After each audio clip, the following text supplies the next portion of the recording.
intended for mature audiences. The views and opinions expressed are those of the panelists and do not reflect in any way those of the podcast partners, sponsors, or affiliates. Enjoy. Hi, this is Michael Buffer, and you're listening to the Voice of the People.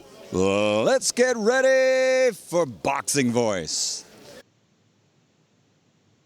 Sky's the limit, baby. BoxingVoice.com. We don't fight for rings and stuff like that. I don't fear anyone. En este deporte no se viene a jugar y no le tengo miedo a nadie. We don't come to play in this sport. I fear no one in this sport. Does that mean that you will fight Triple G later this year? Como lo dije en la pelea pasada, ahorita mismo me vuelvo a poner los guantes. As I said in the last fight, right now I'll put on the gloves again. ¡Viva México! Canelo wants to unify all the titles. When did you realize, Andy, that you could take his power? Because of the Mexican warrior that I am, I got that Mexican blood in me. So, talking about the Mexican style, I just proved it. BoxingVoice.com. Ain't no other sight in the game to see the Boxing Voice. Welcome back, ladies and gentlemen. Welcome back. It's been a little bit of a minute. We're back a little bit later than we wanted, but we are here to talk Canelo Alvarez, a little bit of or should I say C19, Billy Joe Saunders, and whether or not Eddie Hearn is once again telling the truth. Is his guy back in negotiations with Canelo Alvarez? Or is he just hoping for some Canelo Alvarez negotiations? But we'll talk about it. We'll discuss this fight, the fact that Canelo allegedly wants to be back in action, and so does DAZN want to have him back in action for September. So we're talking Canelo Alvarez, Billy Joe Saunders. Negotiations are alive, or is it dead? Yeah, man. Hearn hoping for a new offer, but the Mexican superstar exploring cheaper options the way we've been discussing. Now, the number to call in, 1-425-569-5241. Press 1 one time to voice your opinion right here on the Voice of the People hotline. Don't forget to add Nestor Gibbs on Skype to be part of the conversation. Let me head on out to my co-host, hailing from around the globe. We're going out to UK zone across the pound, Coach Mitty. I am the unified heavyweight champion of the world. I know you're booing me because I whipped the fighter's ass, but you know, that's boxing. On this side of the pond, we're serious, do you know what I mean? UK Great Britain boxing is on the map. My God, I feel terrible. I feel terrible that I'm living in your rent free. Yo, TBV, it feels good to be back on an episode where we're actually talking boxing, not Untitled. It's been a while since I've been on.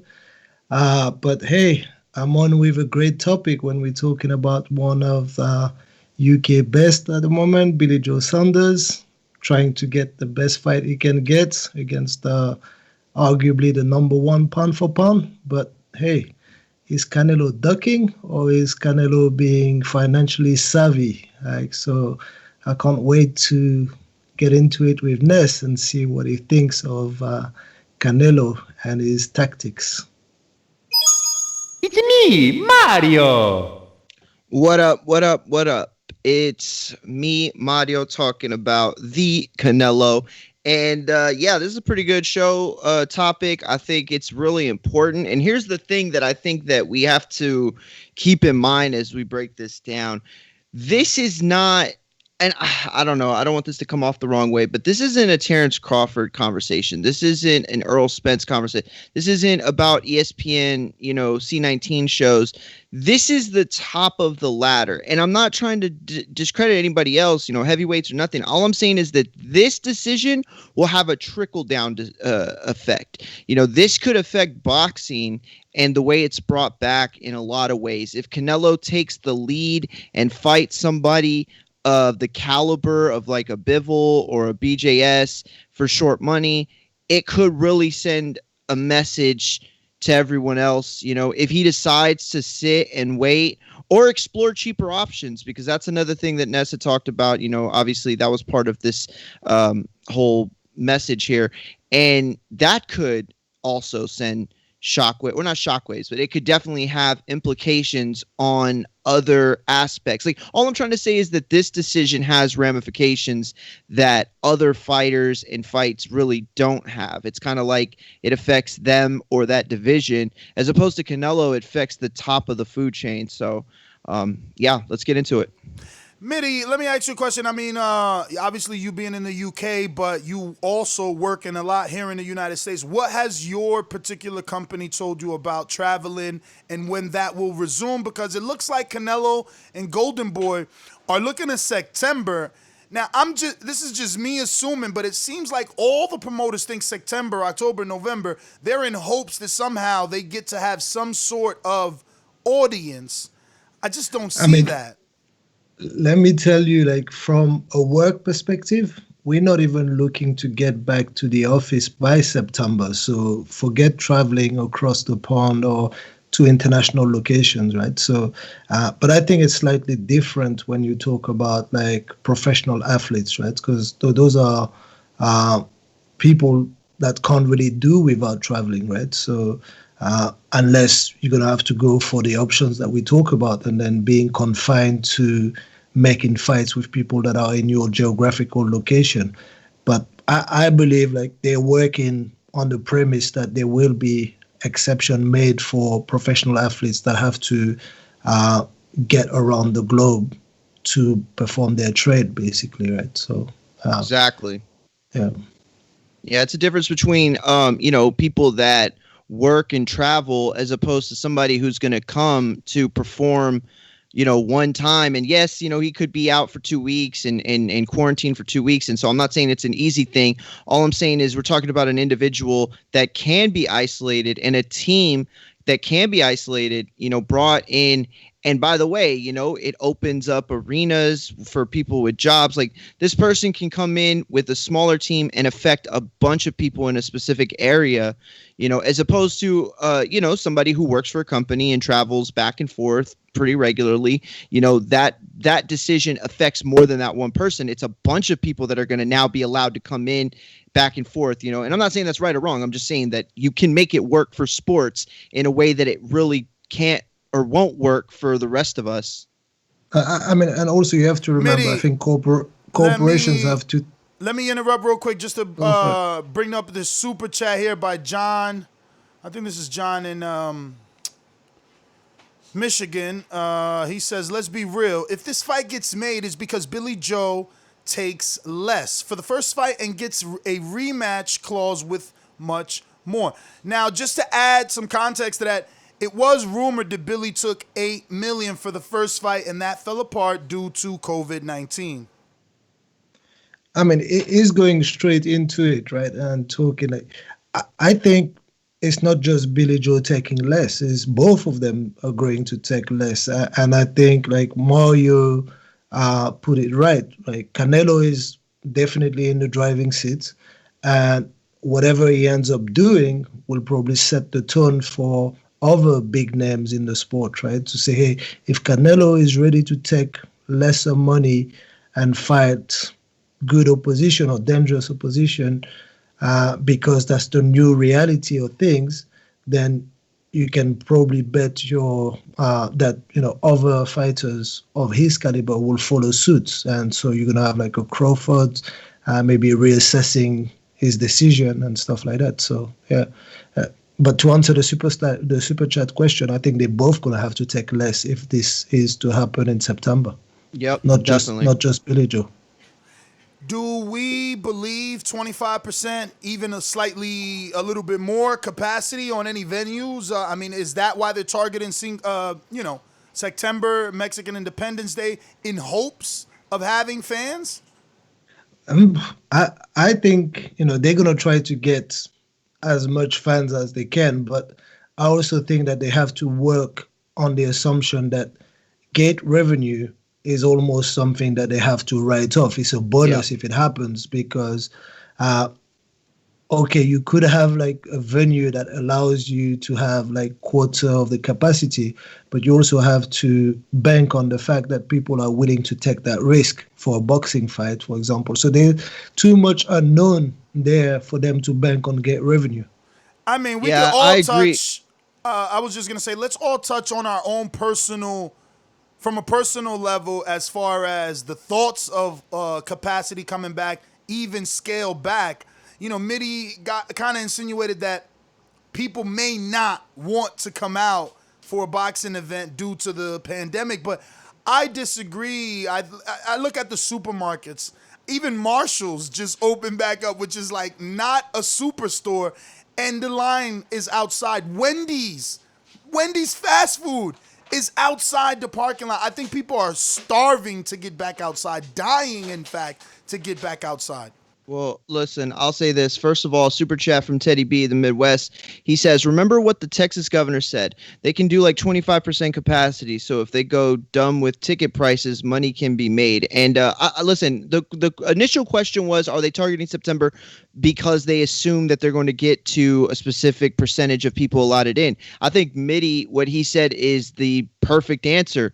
I think that they're writing it off. I think that they're targeting September because that's a date that Canelo targets. They know that their best job to get eyes on this fight, or the best opportunity, is to have the fight in September or May.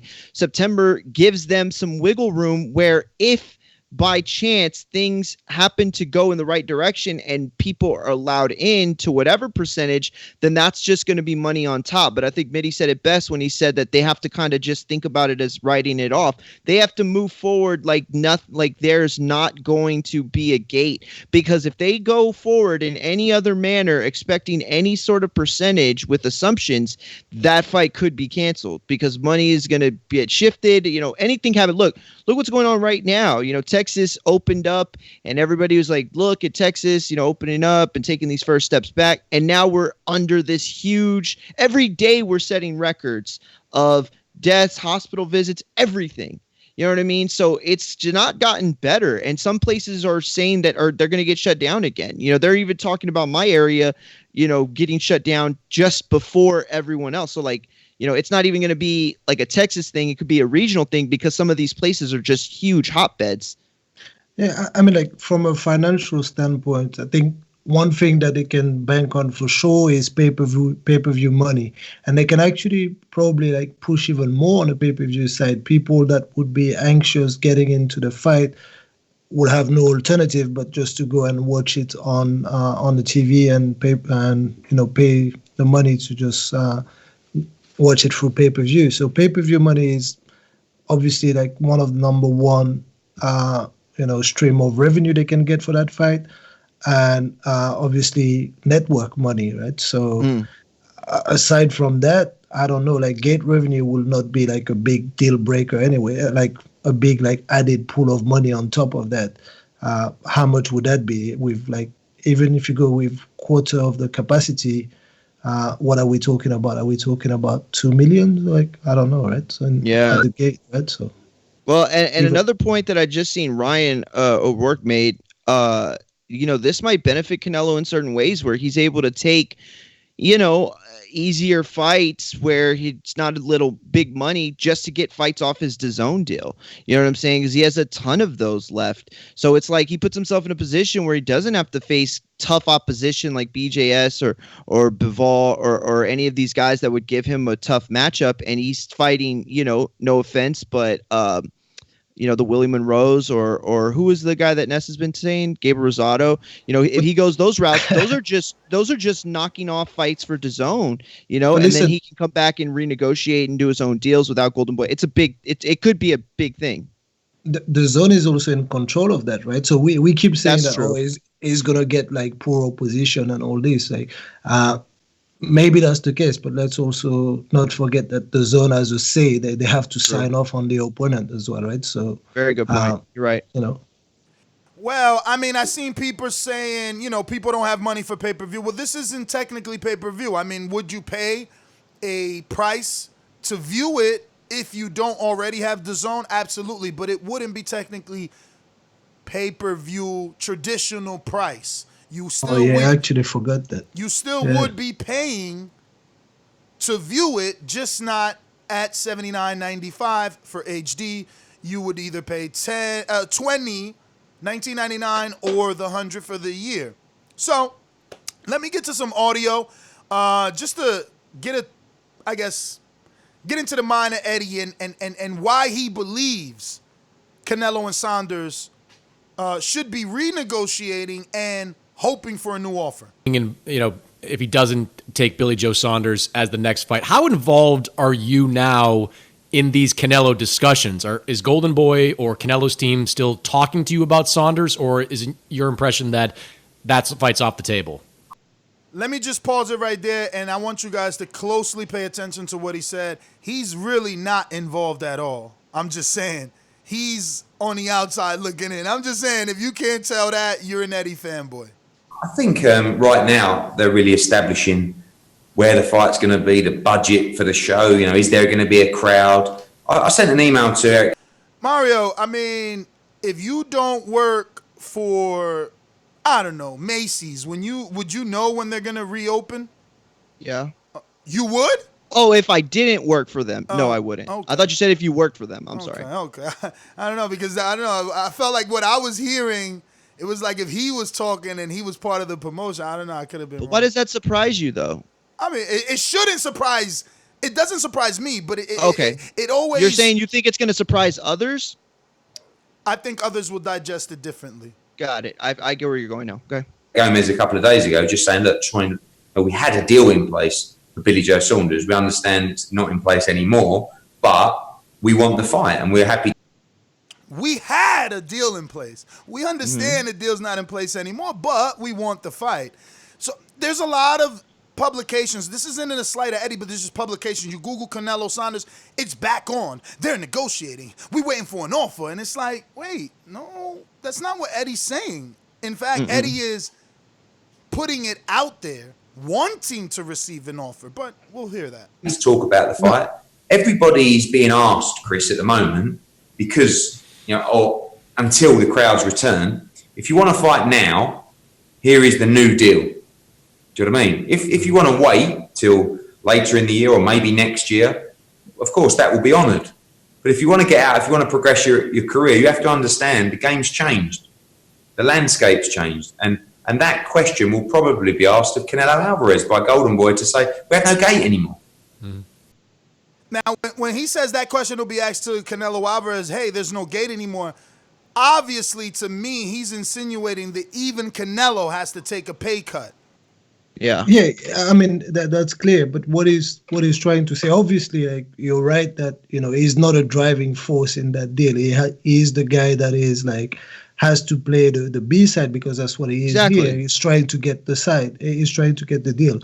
You have to remember on the other side is Canelo Alvarez, right? So we're not going to sit here and pretend like Billy Joe is going to be able to make any kind of demand and be in a driving seat.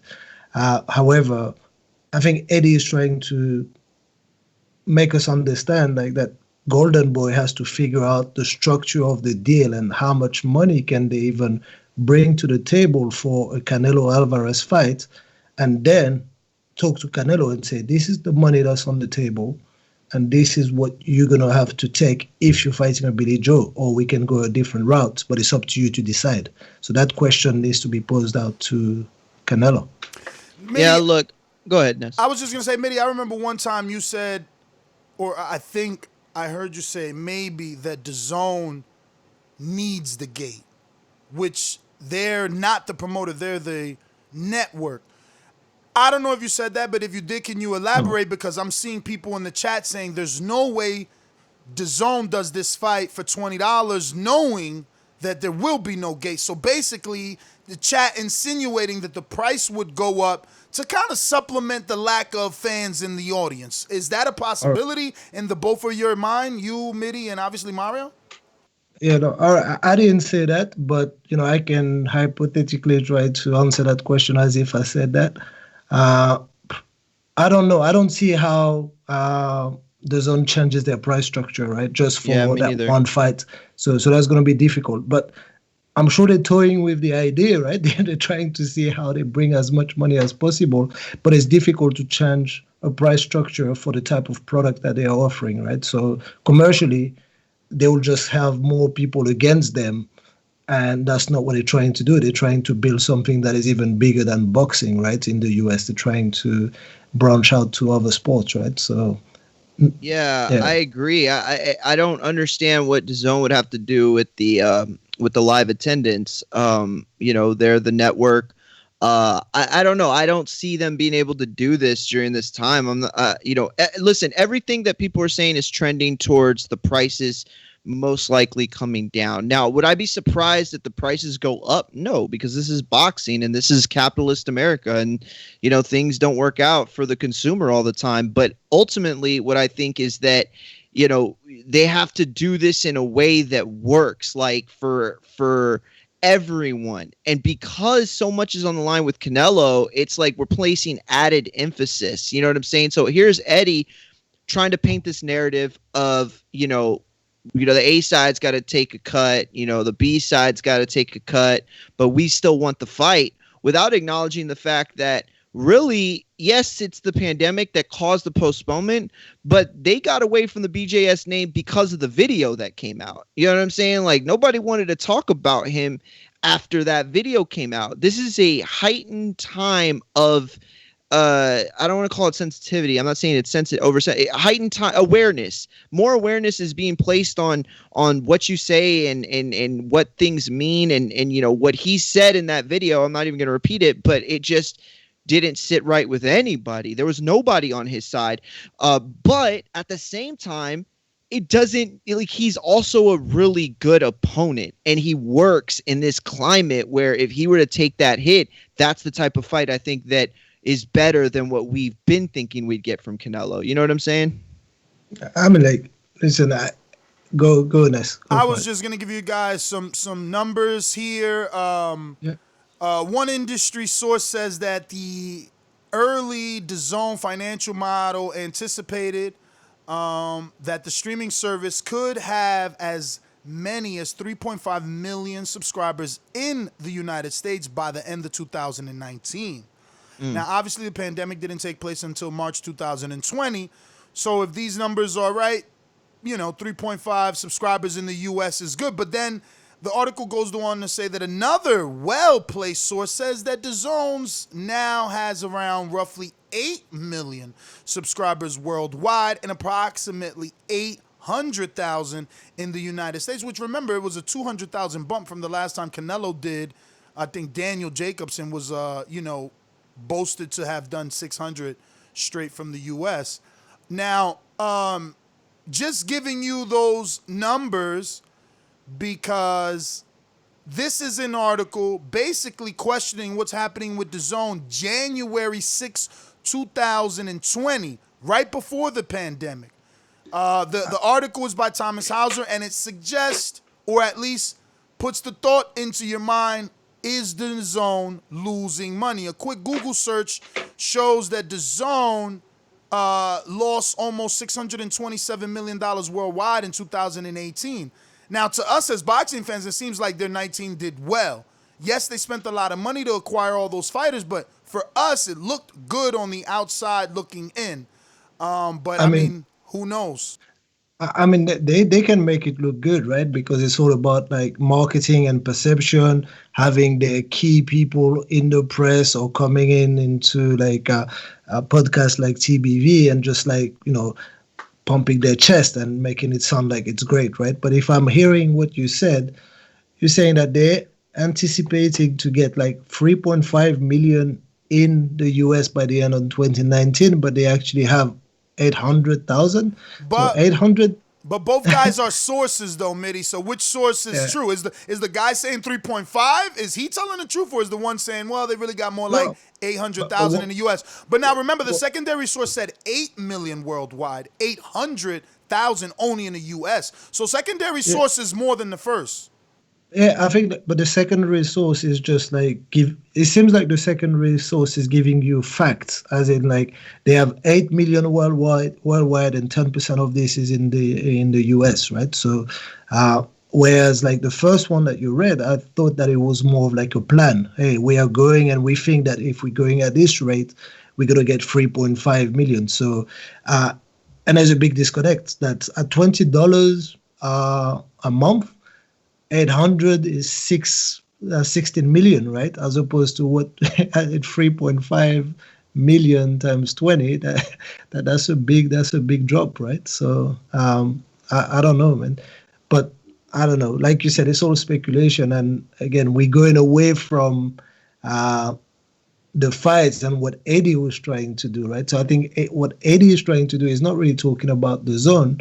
He's talking about Canelo, trying to entice Canelo into getting into a fight with a very good opponent at a reduced purse because of the situation, because of the COVID situation. I'm sure if he was on the other side, if he was the one having to deal with Canelo, he would not say, "Oh, you have to look at the new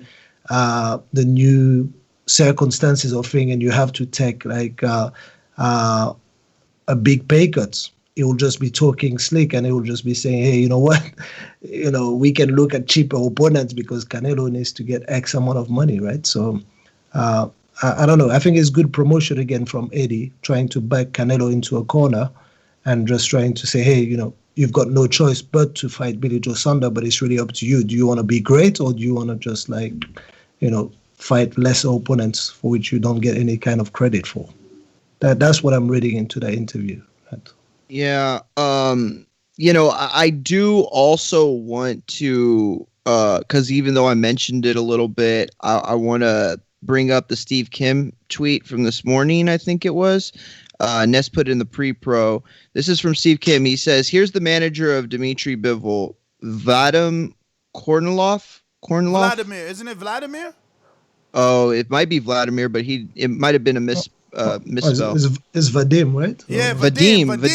Right. See, that's what I thought it was, but I didn't know. Anyway, he says on the Canelo Alvarez fight.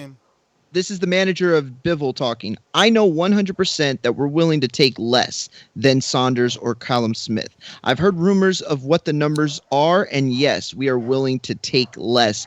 Do you think that if Bivol answers the price mark, or if he enters the right price market in terms of what he's willing to take, that they'll seriously consider him?" No. Yeah, me neither. He's a dangerous fight. I don't think that you fight Bivol because the price is right. Yeah, you fight Bivol. You fight Bivol because the price is right and because you have to. Yeah. Like Bivol, nobody knows him, man. I'm not even I'm a hardcore. Honest to God, I don't know how good that fight. He hasn't overly impressed me, right? His fight with Joe Smith is not one where I need to go rewatch. I don't know. He just had a 12-round fight with someone else. Why Bivol? There's so many sexier names than Bivol. Well, the problem with Bivol isn't just that he's good. I mean, it isn't just that he's unknown. It's that he's unknown and he is really good. The ratio's not there. I'm not saying he's better than Canelo or that he would, beat Canelo. I think it's a tough fight for sure. But ultimately what it is, he's not worth the risk. The risk is high and the reward is not so much. 100%. And I think what Ness is saying, I think Ness is not necessarily saying that he's not good, but he's saying that he's not entertaining as well, right? So you not only you go in there with someone who we think is the goods, but doesn't look the goods in terms of being entertaining, is a danger, is big, and is not bringing you anything else except from people kind of starting to doubt your credential and say, "Oh, listen, you lost to Bivol. What does it do for your career?" Right? So that's not the right move for Canelo. But Bivol's manager is doing exactly what any manager would do. Ness, if you were managing him and that Canelo's camp is saying, "Oh, we might have to consider people for lesser money," and you want to build your name, you say, "Yeah, I'll take lesser money, no problem.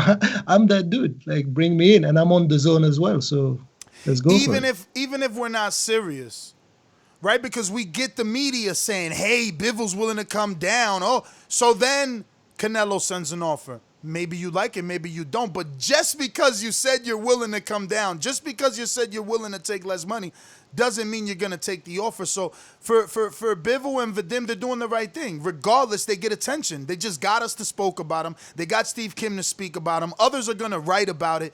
He's doing the right thing. 100%. Yeah, I agree. Let me see. I think there's couple of seconds left on this audio, possibly. So we were going to take $8 million. Now we're not. So what's happening to that $8 million?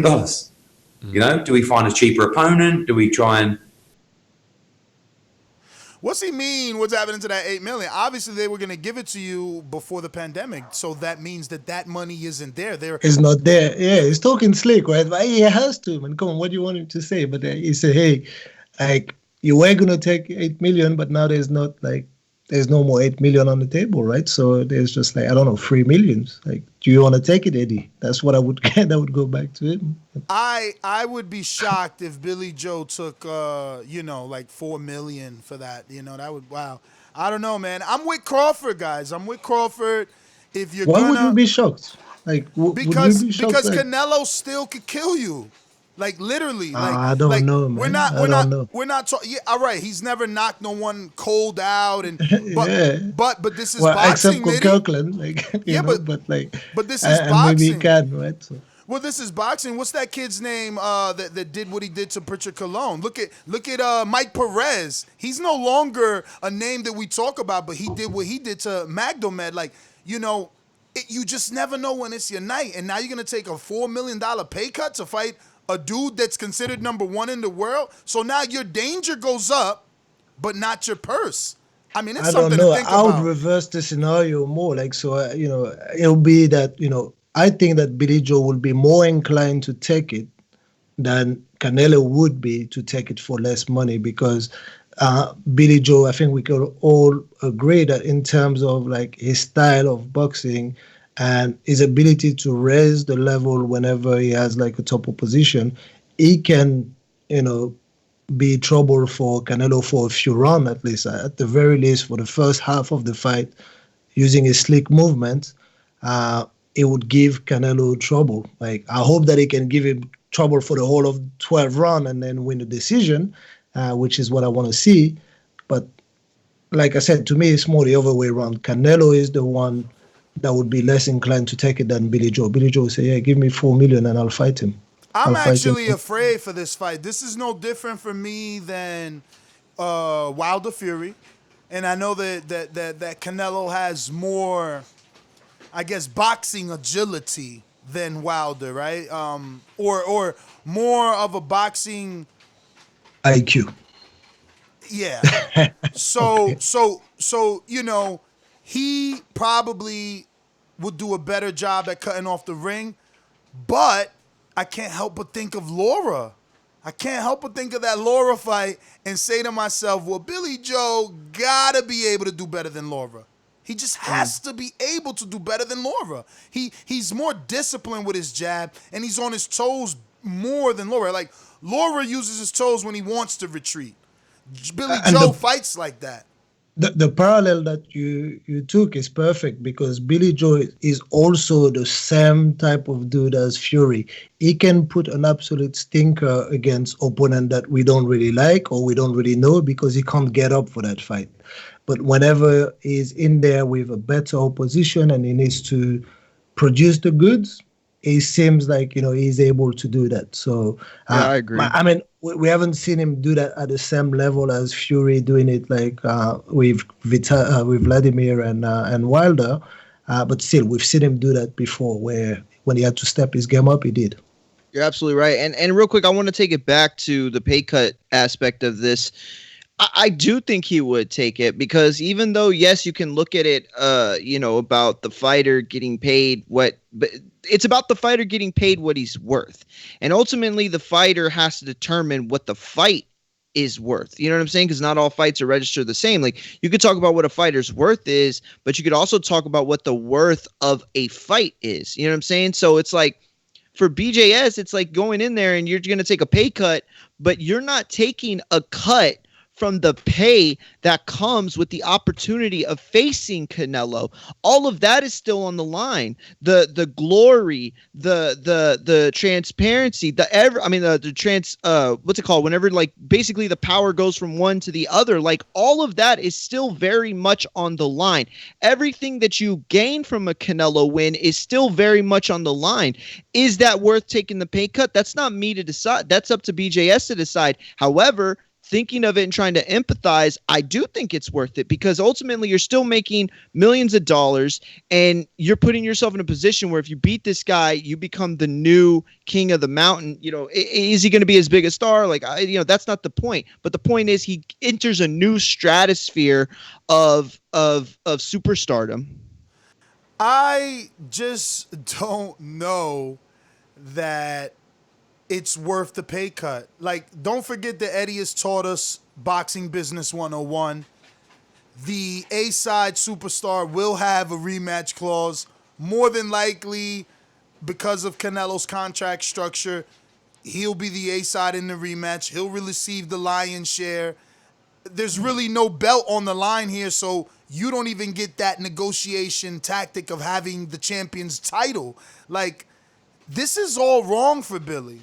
Like, it's all wrong. Yeah, you could take the risk and say, oh, well, you got to risk. Gervonta took $75,000 and he changed his life. I get it, but Gervonta wasn't looking at a pandemic from the inside out, wondering, when are we coming out of it? And if I do beat Canelo, when do I capitalize? When do I sell out the O2 or Wembley or any of that? Because we don't know because of this pandemic. No, but I think, like, I mean, regardless, taking a loss to Canelo from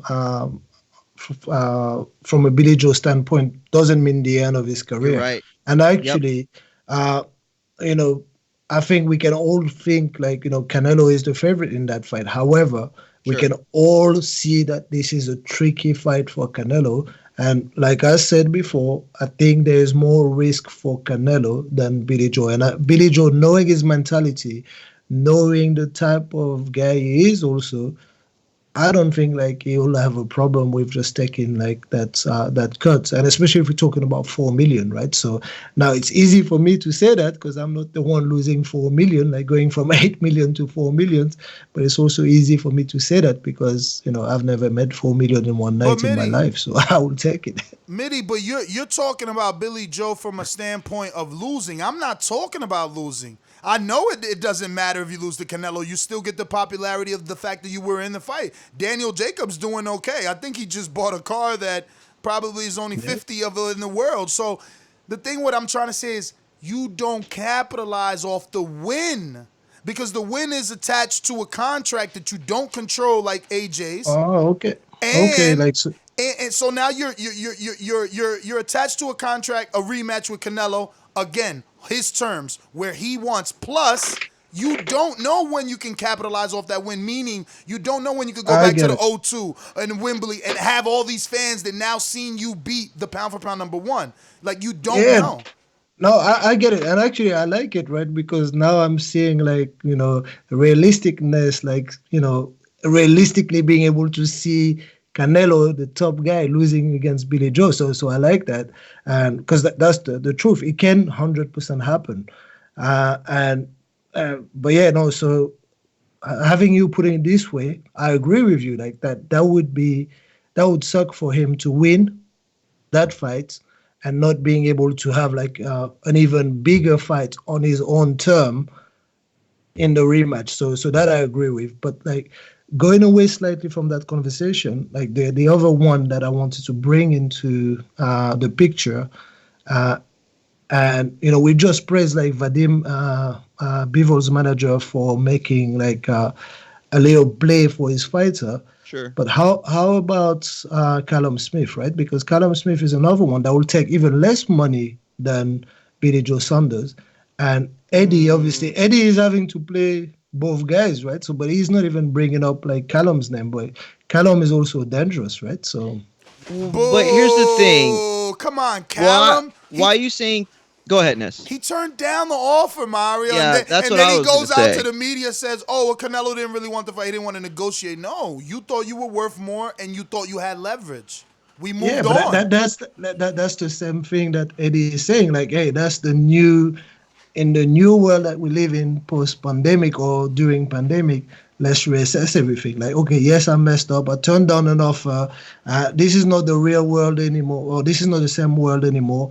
And I'm ready to take the 1 million now because I've, But that's the thing, Mitty. That's the thing. If before the pandemic you priced yourself out, I'm pretty sure you're still going to want a decent amount. Not that you're pricing yourself, but you're going to want a decent amount during the pandemic when we got guys like Monroe and Rosado just waiting. They're just waiting. Every article mentions them. Everyone knows what it is. Of course, yeah, and you know that's where it's bad, right? To price yourself out or to be so out there with your refusal of some offers and stuff like that. Like, you know, there's a way to refuse. In business, you always want to not show your hands completely, right? Leave yourself an out.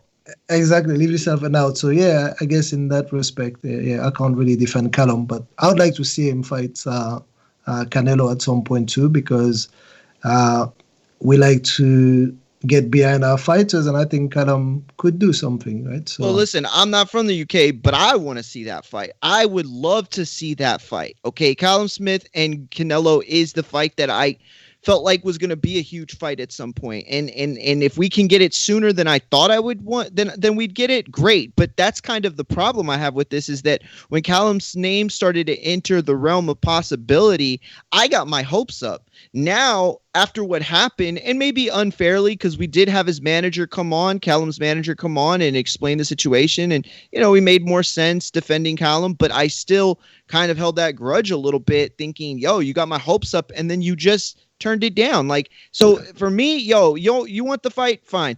You get the fight, you get the payday, but Golden Boy's got to put that kid on a parade, on an apology parade. He's got to go on ESPN, on Sky, on Good Morning America, on Good Morning UK. He's got to go on his apology tour and tell everybody he was wrong and tell everybody he's sorry. And then I'll say, all right, no, I'm playing. I'm trolling, but to be honest with you though, there is some feelings there of like, well, you didn't want it, then don't take it. But you're absolutely right. You know, everything's reset, you know, and if Callum makes sense, then I think that would be a great fight, but I don't think he does make sense. You know, I think the fight is more expensive than we probably understand it to be. And here's the other thing. I think that Callum's not even done making his own path.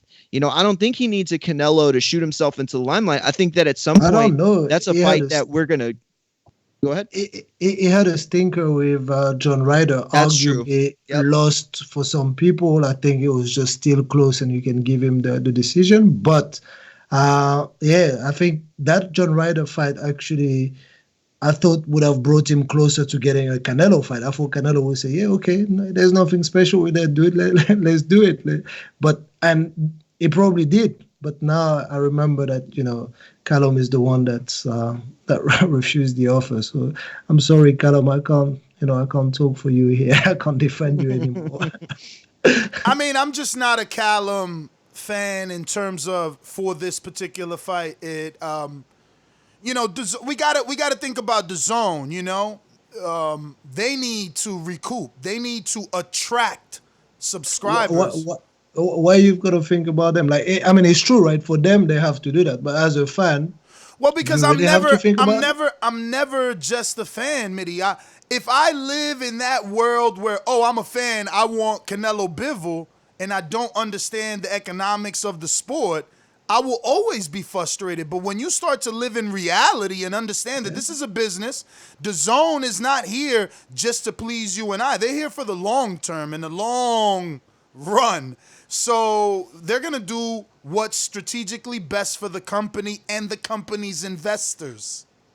So I mean, I'm not even going to argue that, because we all agree, right? You know my stance on this. I think that, like, you know, DAZN is good for the long term, for the very long term of the sport. If not DAZN, companies with the same ethos and the same, like, you know, mindset. But yeah, no. So I just wanted to see your perspective on that. That's cool. Yeah, I get where you're coming from though, because it's like, you know, we don't have to look at it from DAZN's point of view, but when we want to present realistic options, then yes, we have to, you know, understand that, you know, it's not just what can we do for the fans, it's what can we do that'll make us money from the fans. You know what I'm saying? So, because, I mean, look, we can all give our top 5 Canelo opponent wish list. I mean, I don't know. And if we're thinking money excluded, like risks not being part of the criteria, money not being part of the criteria, tickets not being part of, just fan friendly fight, well, give me in this order: Better Beef, David Benavidez, Caleb Plant. Really? Over Charlo? Hell yeah. Yo. Charlo's done more, but Plant, I don't know. Plant has more. You don't think Plant has more of a chance? Am I wrong on that? I don't know. I don't think so. I think like they probably, to me, they have like similar like chance. Like, you know, it's about the same. But Charlo's in there. That's my fifth, I think. But Charlo, yeah, no, but I would favor Charlo a bit more than Plant, like personally. But I mean, it's what you like, I guess. Better Beef, Benavidez, Plant, you know, Charlo, then the last Billy Joe, because Billy Joe's my Tyson Fury. You know what I mean?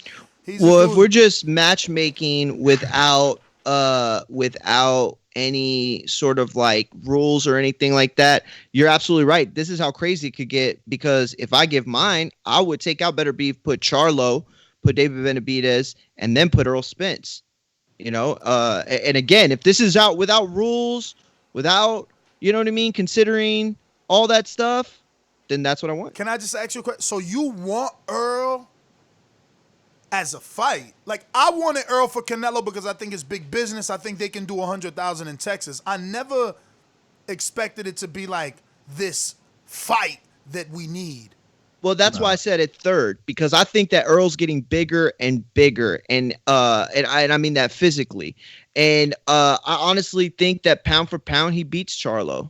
So if I want Charlo in there, which I do, you know, I think Earl, and again, this is no PBC, like no weight class or weight clauses, no, you know what I mean? Like everything's just the way I want it, and I call the shots. Yeah, I think it's a great fight. Right now, it doesn't make that much sense, but after 2 fights and you're assuming at least 2 years, I think Earl's ready physically, because he's ready right now in terms of IQ, style, you know, all that. I think Canelo beats him, but I think it's a great fight. Yeah, man. I mean, I don't think there's much more to say. It's really up to Canelo to choose, and I guess, you know, if you're ready, it's up to him to convince a guy like Billy Joe. But again, I go back to you, Mitty, because it's like, if you're saying your company is not even thinking about traveling this year, do you realistically think Billy Joe can leave the UK? If you wanted to get here, let me ask you, because I always say fighters. That's what I'm saying. I always say fighters are kind of not using all their everything available to them. Like, you don't have to say you're coming to. Well, I guess Billy, because it's such a big fight, you got to say you're coming to work. You need a visa for Billy. You can't come in on a travel. He can't come in as just tourist. He needs a visa. Because it is like a work visa, right? Because he's coming for work. He's gonna make money. He's gonna just like So he can't even come in just as a tourist. So that scraps that. So how do you get him in here? How would you get him in here by September? No, I believe like there would be provision for fighters to travel by September. Like for us, like I think I haven't even really looked into it because it's not like an option. I haven't really looked into traveling into the US or even traveling outside of the UK for myself, right? Because I know that right now, where am I going and what am I doing, right? So, but I believe that for fighters, there will be provision made soon enough, like maybe by September it will be in place. Like, again, it's speculating, but you know, those guys will have that in place. And if they're looking at fights like that, it must be that's because this is a real possibility, right? So, Super chat from Patreon, Ryan O'Rourke. I don't know if he forgot to add the statement or just sending that super chat love. I'll do it for him because I think he wants to push Callum Smith out there. I've been watching the chat. He's campaigning for Callum, so his super chat must be saying something. All right, Callum is the best. Let's entertain that though. Like, where do you guys have Callum in terms of obviously ranking, but not boxing? More like probability of getting the Canelo fight. Who is before him? Who's more likely? Who would the fans want? Who would the zone want more than Callum? Or does Callum have a realistic option? It's difficult. Like I said, his promoter is pushing another fighter in the stable before him. So I don't think realistically he's next in line. Like Eddie is pushing Billy Joe before Callum, in the media at least. I don't know what's going on in the background. So realistically, I don't think that he can get it. That's my short answer. Yeah, listen, I would say it like this. Ultimately, I think that if you were considered for Canelo so much that you actually got an offer, then I would have to believe that you're still somewhere in that pack. But as it stands right now, I think he is nowhere close to it. I think there's at least 2 or 3 fighters ahead of him. But that doesn't mean he doesn't get it eventually. I think if you were once considered as an opponent for Canelo, then that at least puts you, at least you know that they have you in their minds. At least you know that they have you in, somewhere in that conversation. The Charlos have no idea if Canelo ever thinks about him or talks about him or wonder if he's going to fight them or anything. But, at least Callum was offered it. And, from as far as the fight that fans Charlo want to see. was offered a fight too, remember? Eric That's Gomez, true. Eric But Gomez that was, but that was But also much longer ago, Mario and Mitty, isn't Callum less of an option because he was an option when Canelo wanted to do his UK fight, and they were going to use him. I mean, we said that earlier. I don't know that he's an American option. I don't think he's not. I don't think he is an American option, right? So, but again, like bringing Canelo to the UK and having like big crowds and everything, obviously in this current climate, that this is not possible. But if that was the plan, definitely Callum is the right guy to do it with. Either do it in London, do it in Liverpool, Manchester up north, and you'll have like 20,000 for sure, if not more, if you do it in London, right? So, but yeah, he's less of an option in America because he's not a name outside of the boxing world in America, right? Even within the boxing sphere, I don't know if a lot of Americans know him. Yo, his last fight is like he's the real deal, though. I mean, I think he's the real deal. Maybe not the real deal because we haven't seen everything that he can do. Yeah. But hey, let's not forget he's got the lineal belt, right? If we're gonna talk about that, like he's the guy. He went to the tournament. He won it. He didn't beat like bums in there. He just took the final against like George Groves, right? So yeah. Yeah, Callum is not a bad fighter, man. He's I a good think fighter. Callum's a great fighter, and like I said earlier, I don't think that we've even seen his ceiling yet. I think he'll be a much better fighter, and I do think that he's a marketable guy and could cross over. He's not there yet, though, and there's nothing wrong with that. But I will say, though, I never thought Rocky Fielding would get a shot 2 years before he did. I never thought Liam Smith was going to share the ring with Canelo, 2 years before he did. So I can't say right now that I don't see Callum never getting a shot. But it was different landscapes, man. We're in a different time right now. You're absolutely right. And I don't know what landscape is going to look like in 2 years either. I just think... We got a super chat from Savant real quick. Canelo is holding up... Oh, shoot. Holding up 3 divisions. Holding up 3 divisions. Saunders fight is horrible. Too many U.S. champs for this nonsense. And T Bonafide we didn't get to either. He said, I want to see how Canelo does with Andrade's style. That's the fight I want. Yo, you know what? I'm sorry. Man, I don't know who to bump. Damn. Yo, Rob is saying Bivol could be a good U.S. fight. Rob, call in and let us know how. I don't see how. UK Rob said that? Yeah, I think Bivol does train in the U.S., like he's in L.A. or Cali, something like that. But the thing is, he's not a name. Like, that's why I was going to ask you guys, out of all these fighters, which one do you think has the better highlight reel DAZN could put together for the promo? What, like between like Billy Joe's, Bivol, Callum Smith? Yep. Who has the more popular, recognizable highlight reel that when DAZN plays it and Bivol's landing punches, who's he landing on? Billy Joe's landing on, who's he landing on? When Callum is landing, is the casual fan recognizing who Callum is punching? Maybe not, but like Probably not.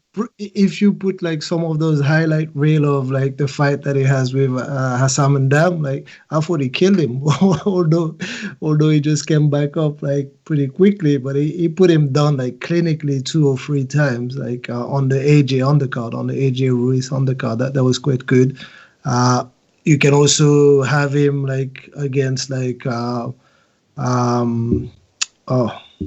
George Groves. George like, Groves again, KO, you're right. Yep. That finish was like nice, and but yeah, like recognizable. I think you still have to be Callum. I think recognizable names and good KOs or good stoppages.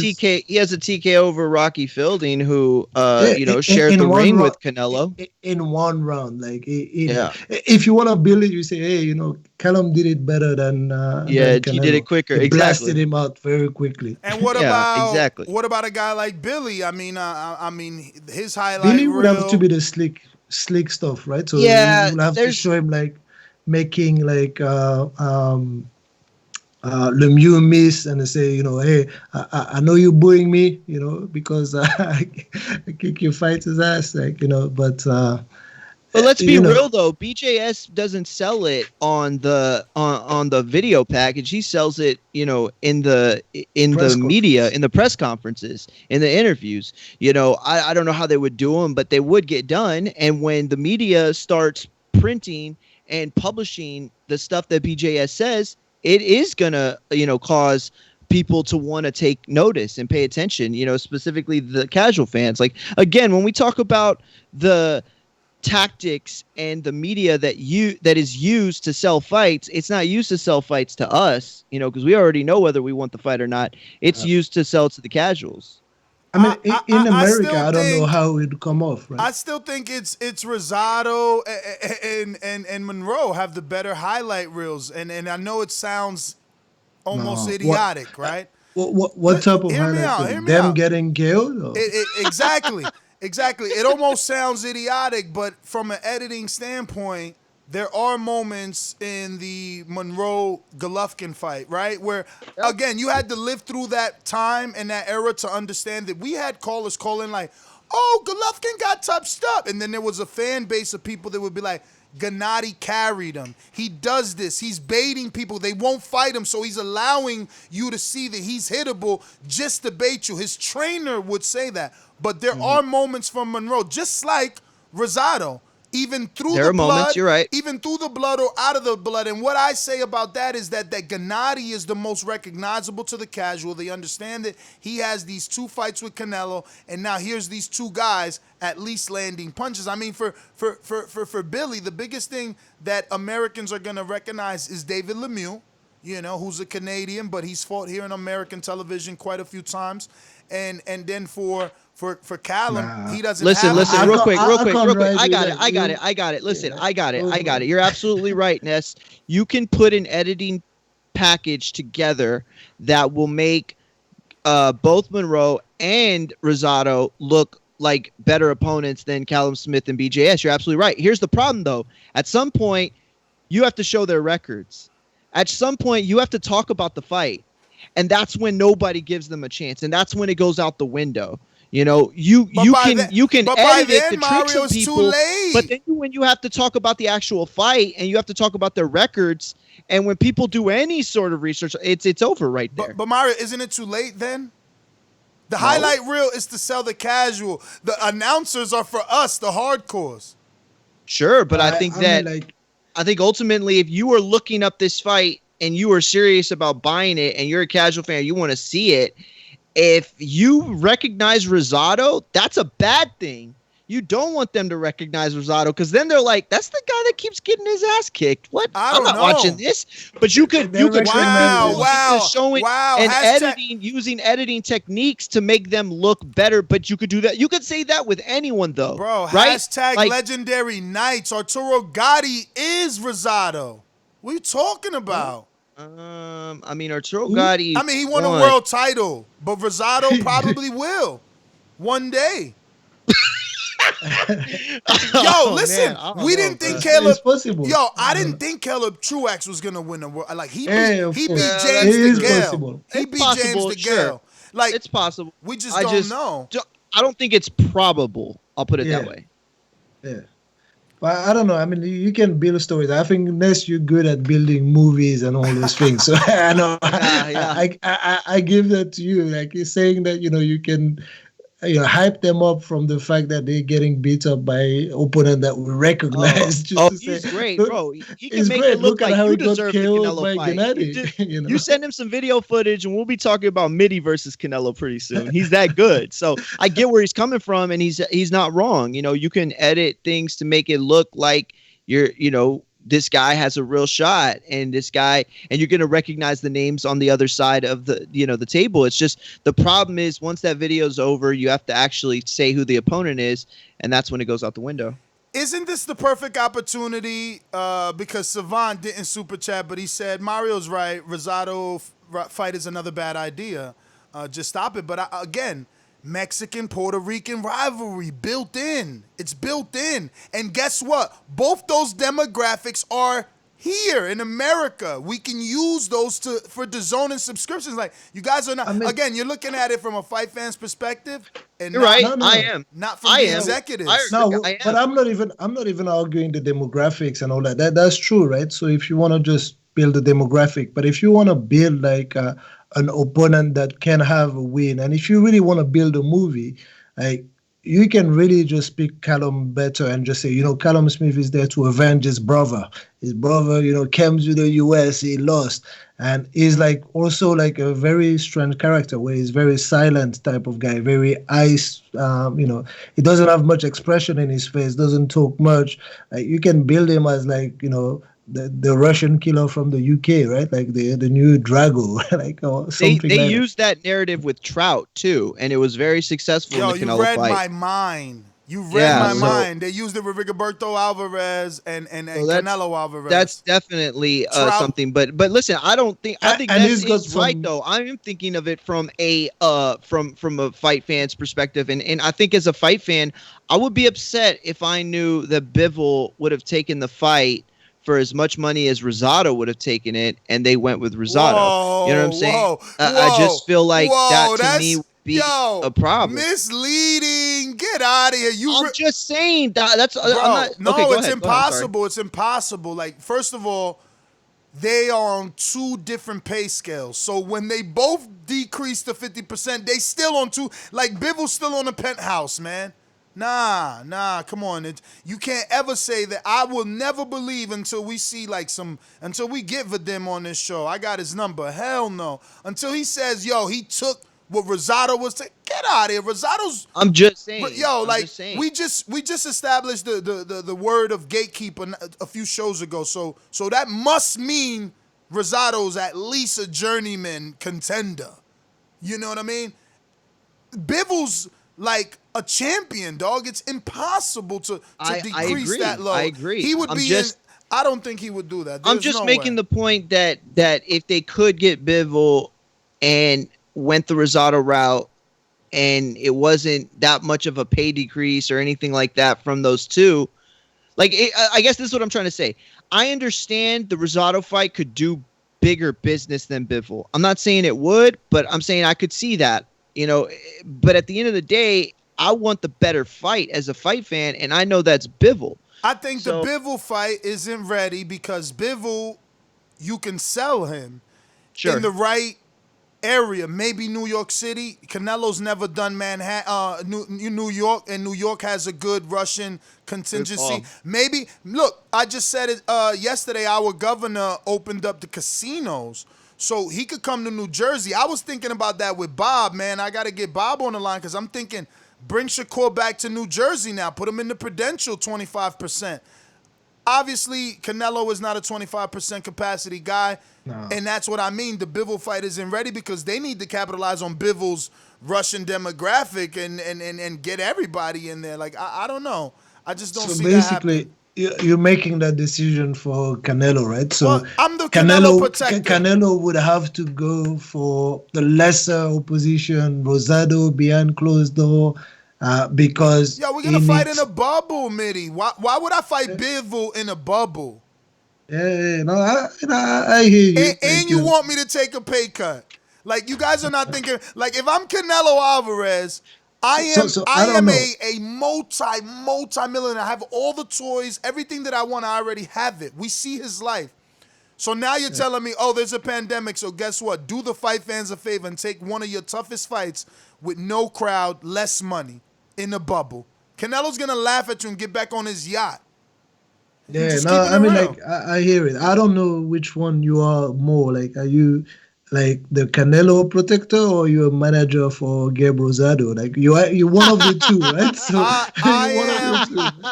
I am a passionate fight fan that, you know, certain things touch home, and Rosado's he's a worker. He's a worker. He's never given you. Listen, I love the story. I love the story. Let's just say this. Let's just say this. We can crap on me, but Rosado's never given you a fight where he quit, where he just was like, I agree. Like, yo, my arm hurt. Oh, I can't go out. No, every minute he's trying. Even though he ain't good enough, he's trying, and he's that test. He's that test. You're right. Listen, go ahead. You go ahead, Mitty. No, I was just gonna say, like, I would never just, like, you know, crap on Rosado, right? Yeah, matter of fact, I see him in a gym anywhere or in the street anywhere, I'll take a picture of him. He's a champ, right? So, but yeah, I mean, when you talk about him in those type of fights, I would never be able to pick him for the win. That's what I'm saying, right? So. Yeah, see, and that's the thing. My you guys problem are not is looking that at his good. Jacobs beat Selecki, but who dropped Selecki? Whose fight was more entertaining? You understand what I'm saying? Yeah, that's true. Listen, I still, but none of that goes any way of having me believe that he's got a better shot in that fight. And that's who I want to see. I want to see guys that actually have a shot at winning. You know, for me, you know, like I watch different sports, right? And the reason I watch sports in general is to see people compete.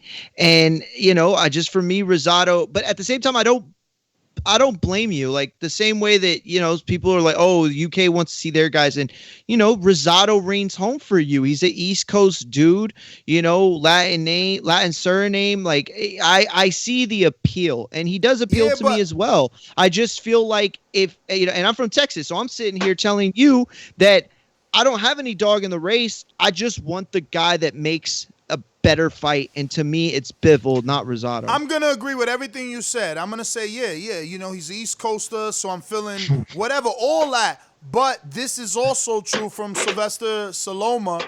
He says Rosado works hard, always puts in an effort, and that's all we want. Like that tonight.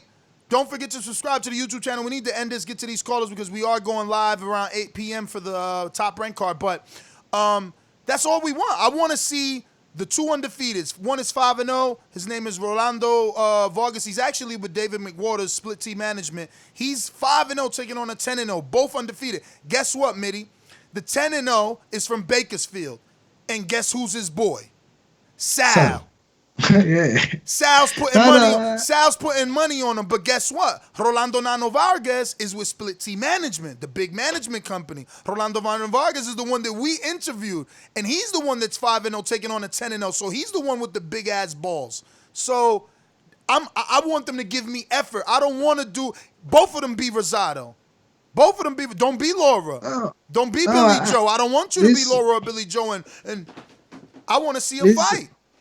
I hear you, but I think, like, you know, we kind of pick and choose when it comes to those conversations, right? So some days we'll be saying that, yeah, I want to see the hard worker, and some other day we want to say, hey, I want to see the best fight. Like, again, we can't really, like, you know, speak, you know, too badly about Rosado, because we would all take his career in a heartbeat. We would all want to be a Rosado, but I'll come back to it. Like, the reality is that in those top fights, Rosado is not the guy.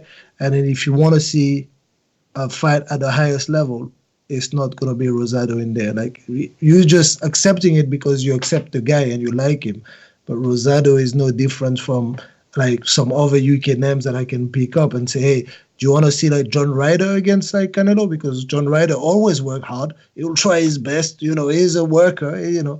And you'll tell me, get out of there. Who's that guy, John Ryder? I don't know him, and all those things, right? So, Mitty, but I know you're not a better, but this is like to put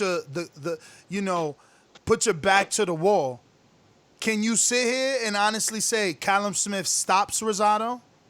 No. Yes. Yes. Hell no. 100%. Hell no. 100%. I don't even think Rosado ever been stopped. 100%. You wilding right now, bruh. I am telling you, wilding, 100%. man. Hell no. I'm looking up his resume now. You wilding. No, look it up all you want. I'm telling you, Callum Smith stops Rosado. I think he could stop Rosado right now. Rosado fought everybody. Listen.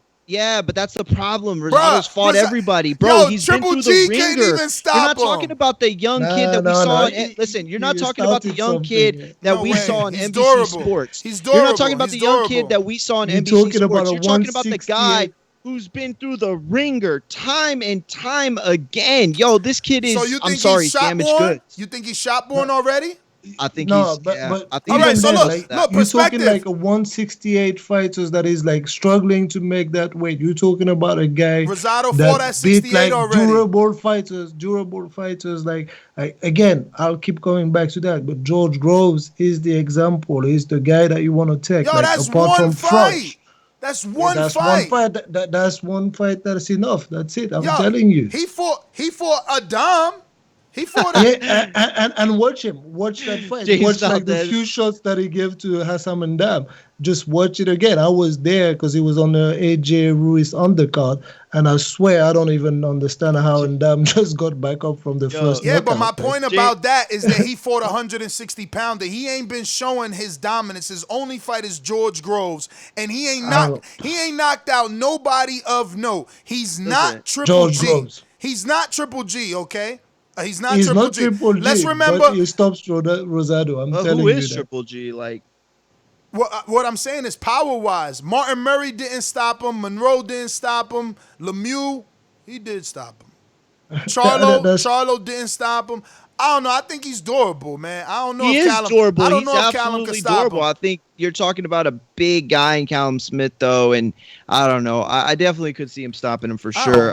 But look, I just want to say real quick, shout out to James Saunders. He said Info Joe could stop Rosado. Yo, and shout out to PSK too, because he brought up a really good point. Eubank would be a pretty good offer for the fight. He's working with Roy Jones now. He just reminded me that. So that's a sellable point there for America. Nobody knows that guy. Eubank has a name in the city. It's not a fight I want. I'm just saying. Nobody knows 168. Nobody knows. Oh, that's true. Yeah, I guess at 168 would have to be, right? No one knows him. Speaks no English. He speaks the Queen's English, man. Queen's English, that's right. I'm telling you. Poor Eubank, man. I remember watching that video of him going through his apartment and somebody broke into his house. Man, it's crazy. You know, that was not nice, man, because he's a pretty decent dude and a very nice dresser, man. He's very nice. He dresses well. Yeah, but I don't think he's ready. Swag. Junior, Eubank Junior, or is that like? Cause nah. Both got style, bro. Junior. Because Eubank Senior be dressing like the Planters peanut guy. Is out there. Like his dad is out there. I'm telling you. Mario, that shit went over his head. Wait, what did you say? The Planters peanut. Yo, I'm gonna Google that shit for y'all. The Planters peanut. It's a mascot for this company, and they sell peanuts. I can't believe y'all don't got Planters in the UK. No, but I can understand what you're saying. He wears like a monocle. Yeah, he has a cane and a top hat. Oh, that might be the Monopoly guy, but they dress pretty. Yo, Mitty, this is what I think of. Drives around a tractor. This is crazy. I'm telling you, he's got a tractor. He drives around town in a tractor. That's hilarious. That's awesome. This is what I think of Eubank Senior. Let me see it when it comes on YouTube. Let me see it. I know. I gotta wait like That's 30 who he dressed seconds. like. Yo, it's a bad. Oh, this was with Wesley Snipes. Perfect. You got it shared? Yeah. All right, it's coming. Then. Yo, that's Eubank Senior. Every time y'all talk about Eubank 100%. Yeah. No, for sure. Nah, man, I'm joking, Mr. Senior Eubank, sir. Listen, let me go out to the phone lines. I'm gonna head out to these sponsors. late reaction. My bad, from I just Mario. got it. I'm gonna head out to these sponsors. Yo, one of the other dude looks like Robbie, like the guy. No, the other guy's actually an actor too, but that's Wesley. That was a coincidence. But yeah, we'll go out to the sponsors. We're gonna try and end this. We do want to come back for that live fight chat. Again, I don't have a dog in the race, but somehow the world is small, and we know both of these guys, and I'm hoping they put up a good performance. I'm not selling this Top Rank card at all. You know what I mean? Yo, so did we get confirmation that Joseph Adorno was out? He's he out. is? He's out. Oh, my God. He's sick. Damn it. They're saying he's sick, that they're not sure if it's coronavirus yet, but he's sick and he's out. Oh, man. Damn it. So, But Adorno I'm brothers, telling you, they work with that the Philly promoter. What's the name? The Raging Babe, right? Yes, yep. But With I'm Michelle telling Rosado. you, this is just clear nessalation, right? Hashtag it means speculation. Speculation. Yeah. That's a good one, But bro. I'm going to use that. But I just feel like once I seen the weight wasn't at the weight, even though this is an in-between time, so why fight at 135 when there's no title on the line? But that right there made me scratch my head and do my rock eyebrow, and now this only leads me to believe that once again I was right, and this is me patting myself on the back. You could be right, but we've seen this a couple times already in the last few weeks. He struggled the last fight. No, he struggled the last fight. Oh, that's true. Yeah, you're right. That's a good point. Like, this is I'm not sorry. me I thought pulling you it were out just, the air. Yeah, No. you're right. He struggled I the last forgot. fight, and he didn't make weight, and then he got the draw, and he blamed it on the weight, and he said he would get right, and I don't want that to be true. This is me again speculating, but that's you connecting the dots. Yeah, and look, man, all good vibes to that man, Joseph Adorno. I like him. He's Hell a good yeah. kid, I like him yeah, too. Hope he's back. I like him too, and I hope he don't take it wrong because it was hard as hell to get him on the show. Remember, I was trying for months. That's right. Yeah, trying for months to get him on. But let me go on to the sponsors and open this thing up. 8 p.m. We're going live with the Top Rank card. If you haven't already done so, subscribe to the YouTube channel. Freaking had like 114,720. Well, took a nap, and now we're like at 13, 713. So we need some more signups. So subscribe to the YouTube channel. Hit that notification bell. This is our second time going live today. So, yeah. Remember to rate us 5 stars on iTunes. These calls are brought to you by El Camino Electrical Services, experts in electric vehicle charging stations. For consultations and turnkey installation, visit us at elcaminoelectricalservices.com.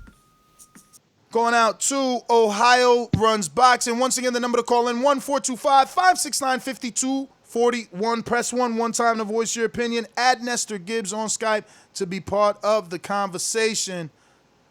Marcus, what up? No, what up, guys? I'm just listening, man. All right. Caesar Vegas. Yo, what up? Can you guys hear me? Yes, sir. So I'd seen somebody post in the chat, on the Skype chat, that it was a suspect dehydration for Adorno. So maybe he was struggling to make the weight. But about the Canelo thing, so are they trying to pay both Canelo and his opponent less, or is it, or what was the deal with that? What were you guys saying? Yeah, that's kind of what it's looking like. Like both have to take some sort of pay cut. You know what I mean? I don't know that Canelo would. I'm just saying, but that's what it's looking like. Yeah, I don't either. But man, for some reason I feel like we're talking a lot more about financials and the money than actual like the good fights that need to happen. You know what I'm saying? Like the best match. Caesar, the issue is that's where we are. Remember, every Enterprise, the rental car company, has closed down. It's over. They've claimed bankruptcy. They're selling their cars. Remember, they had an office in every state. Every time you landed in an airport, you could rent a car from Enterprise.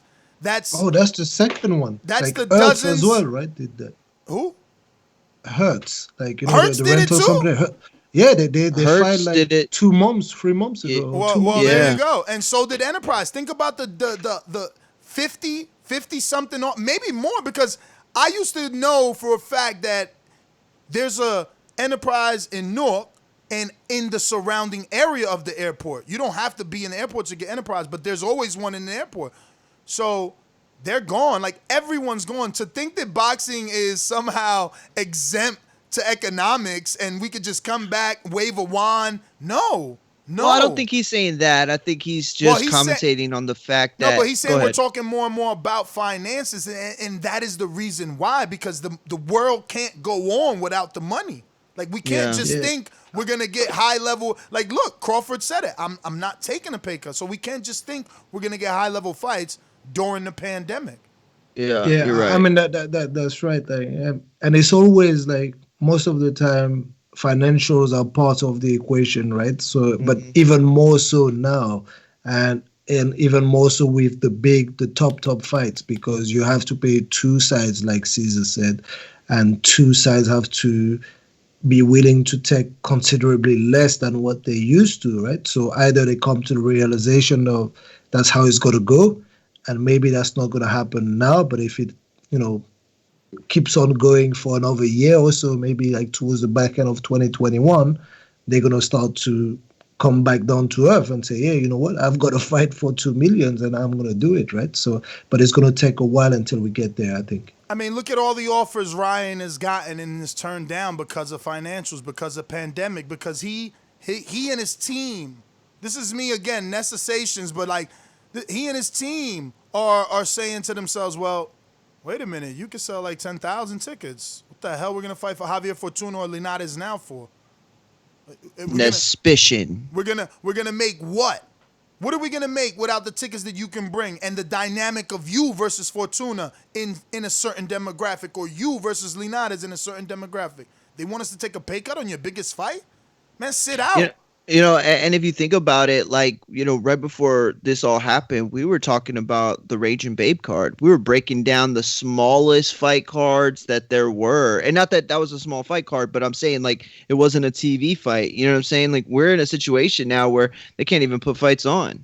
You know what I mean? So it's like, we just had a we got guys on Blog explain Talk, that. just so you know.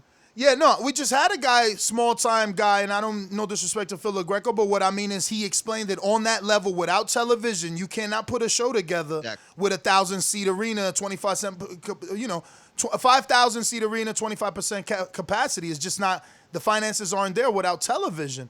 So, like, we're literally learning more and more about the sport every day, and the only thing that begins to ring true in every show is money. It's money, and listen, you can Google, like, DAZN, they made a lot of money in like 2017 or 2018. They reduced the amount of money that they were borrowing. They went from borrowing almost 700 million and it kept slightly going down until they borrowed less than 300 million. But then this happened.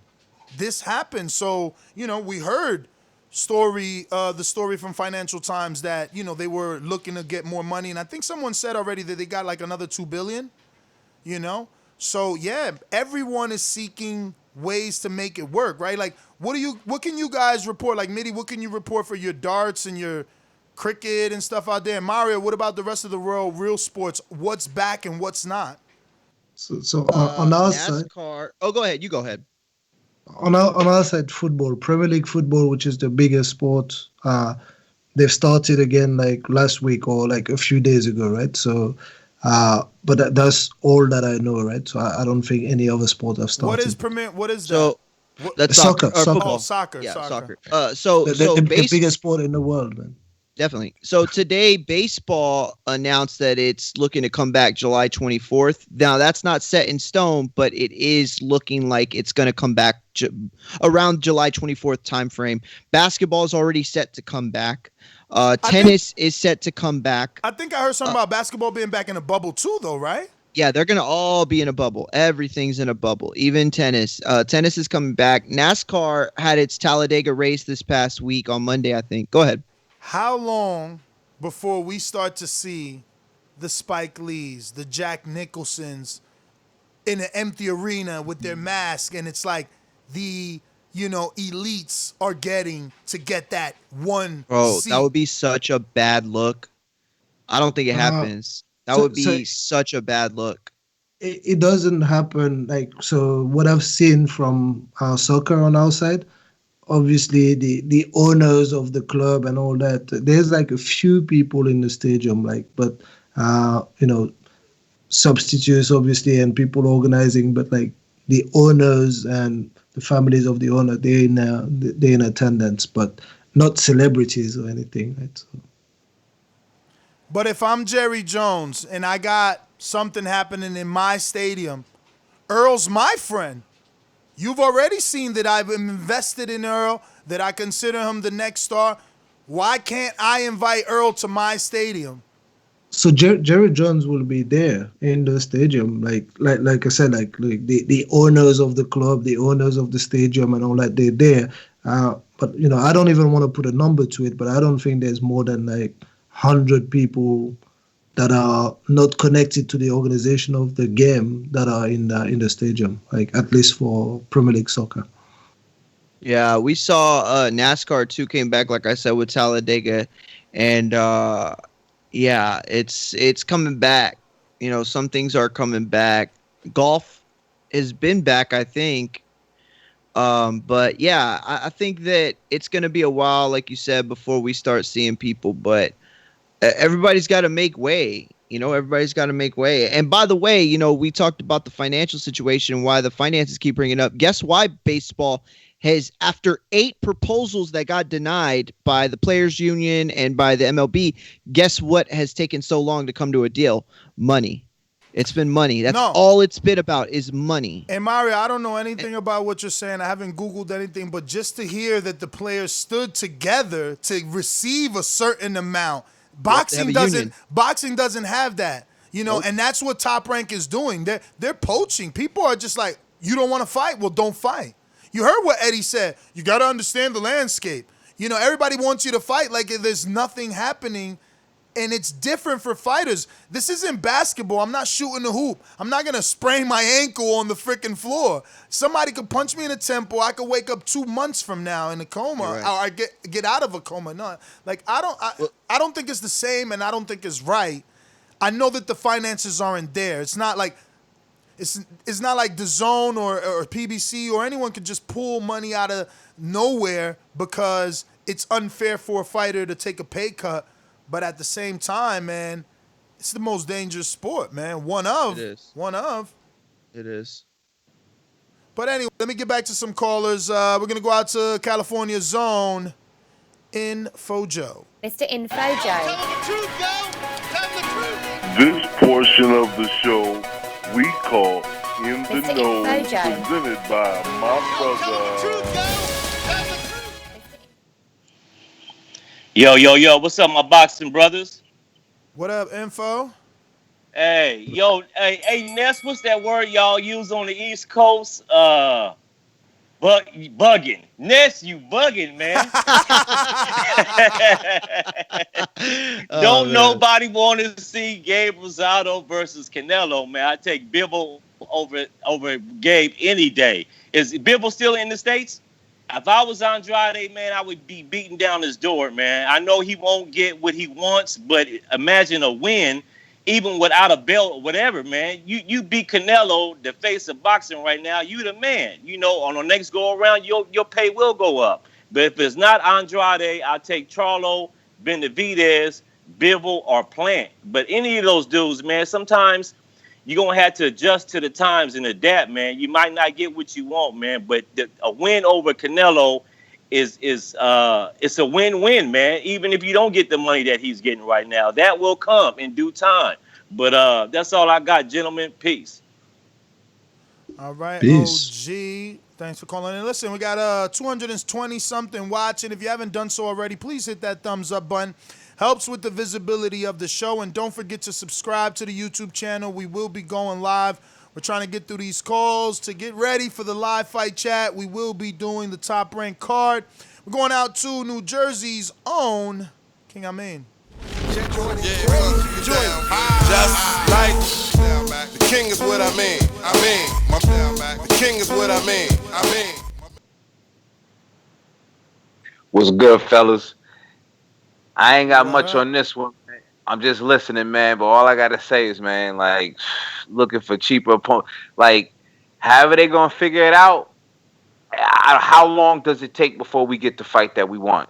You know, I don't know. I was saying earlier in the chat. I was watching Billy Joe and Willie Monroe. Man, I respect Canelo, but this is where I see where cats like J Mac, you know, get a little offended with the choices, because I never see this as a I don't know. I'm out. Somebody else. I mean, this is the thing. We haven't seen any other A-lister, and remember that Canelo's the top. Then, you know, we seen that, right? If we go on finances, it's Tyson, AJ, Wilder, and that's just last year. But if we go on deals, it's obviously Canelo being at the top. So are you saying that he has to set the precedent? And if he does, that means that all respective companies have to follow suit and be able to pay that type of purses for those magnitudes of fights. Like, that's what I'm saying. During the pandemic, guys are really thinking they're going to get Canelo Charlo.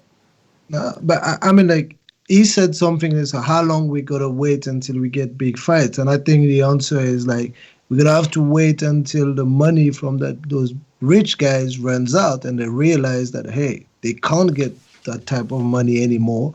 But right now they're just trying to see how long is it going to last. If it lasts like 6 months, then they're good. But if it lasts another 2 years, you're going to start seeing good fights at like a reduced purse, right? So the question, the thing is, we don't even know how long, because my gym isn't open. Has your gym open? You have a secondary business. My gym hasn't open, and actually there's been an announcement that came out, like nightclubs can open on the 4th of July, but gyms still can't open.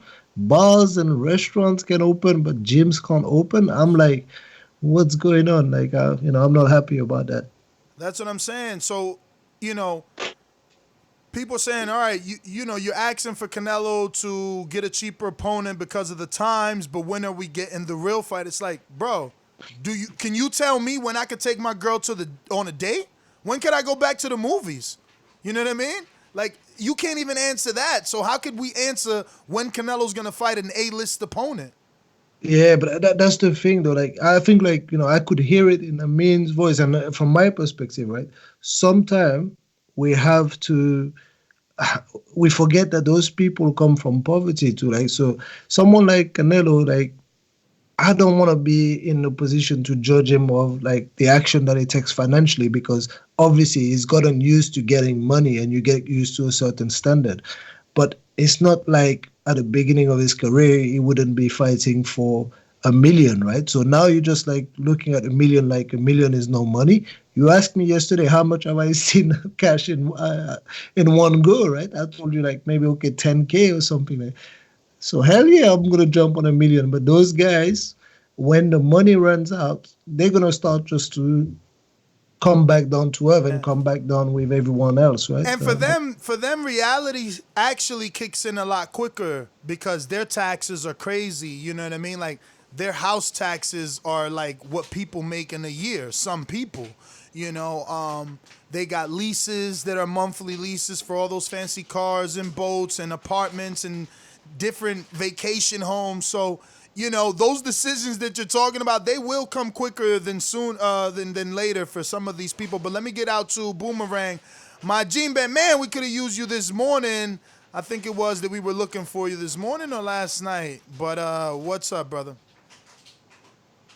What was it about? I was busy on some conference calls. Zero clue right now, but yeah, it was definitely either yesterday's show or this morning's show.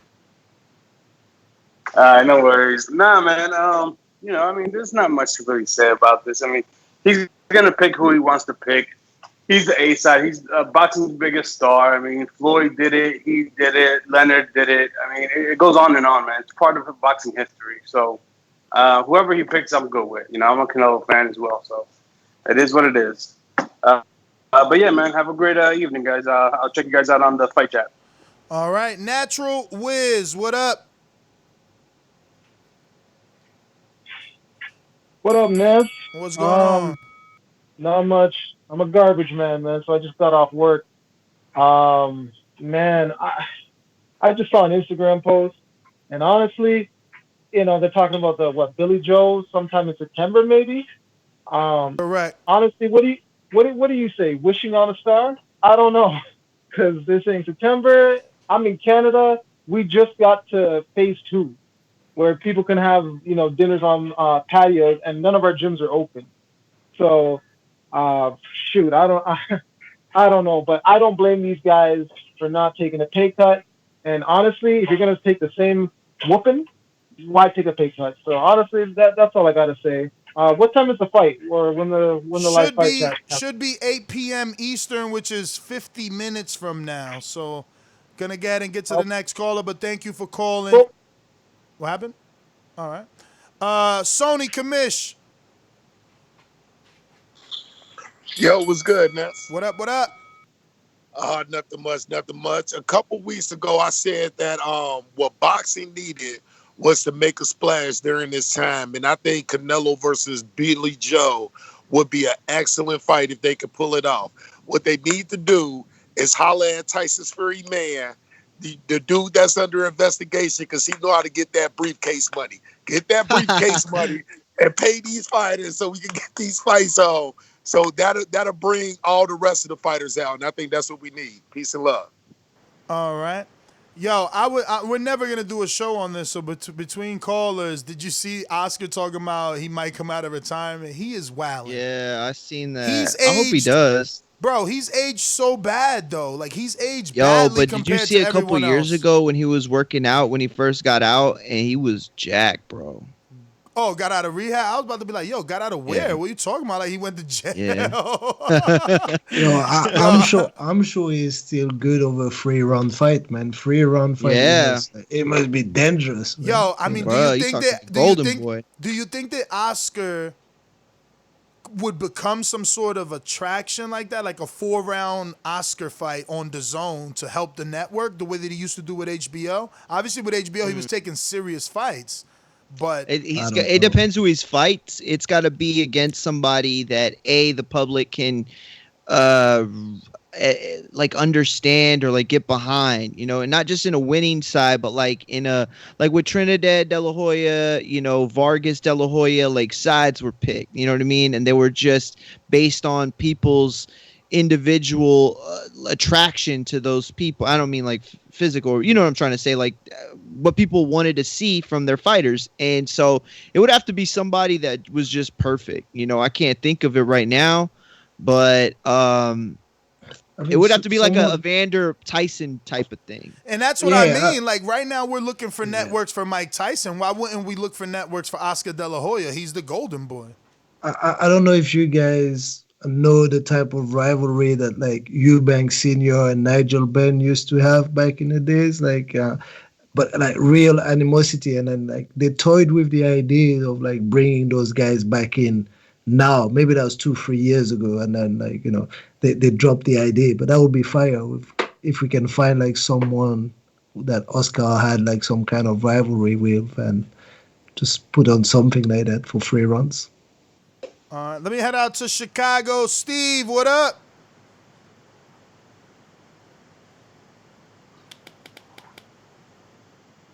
Steve,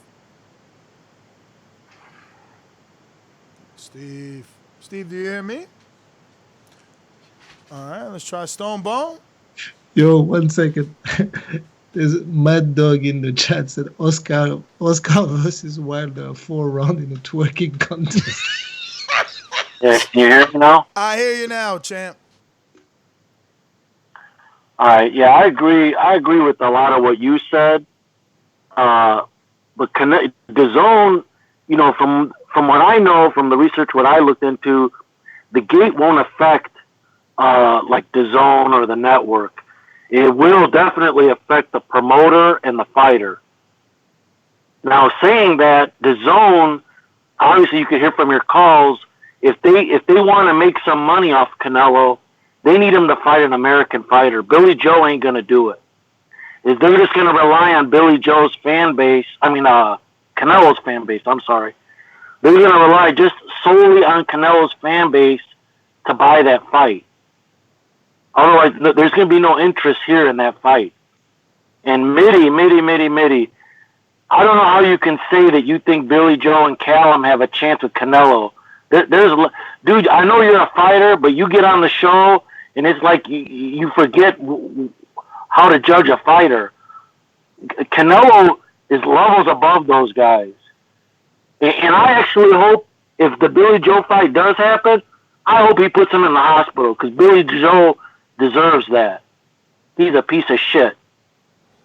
Well, it's funny that you say that, Steve, because when I was doing the research for this show this morning, you can't read an article about Billy Joe versus Canelo without there having a hyperlink in that article about his heavy bag domestic violence video. So the stigma is definitely attached to him. That being said, I wanted to address a comment in the comment section. Where is it? Oh, Troy, you're gonna get some airtime. This is a new Troy too. Troy said these dudes seriously just put Plant, dirty nasal spray Saunders, and welterweight Spence in there against Canelo over undefeated 2-weight class boogeyman champ Andre, shaking my damn head. First of all, I said better beef was my first. I said if there was no politics, no money, no pandemic, better beef. Then I believe I said David Benavidez, Caleb Plant.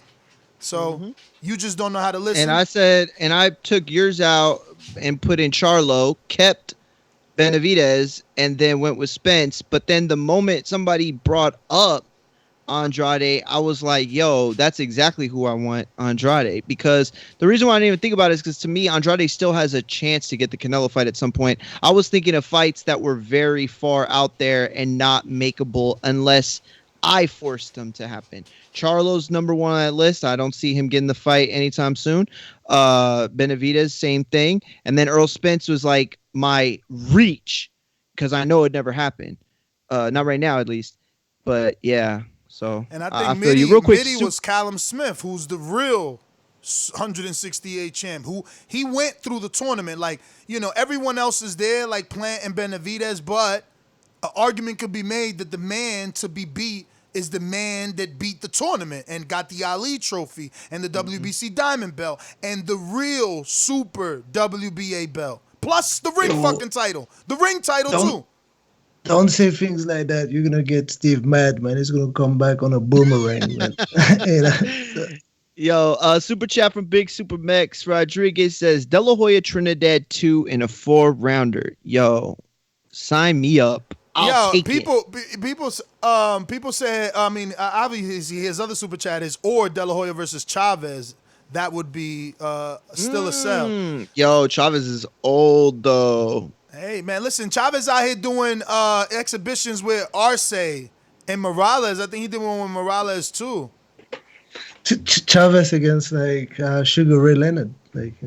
But anyway, let me get to Stonebone Boxing, Colorado.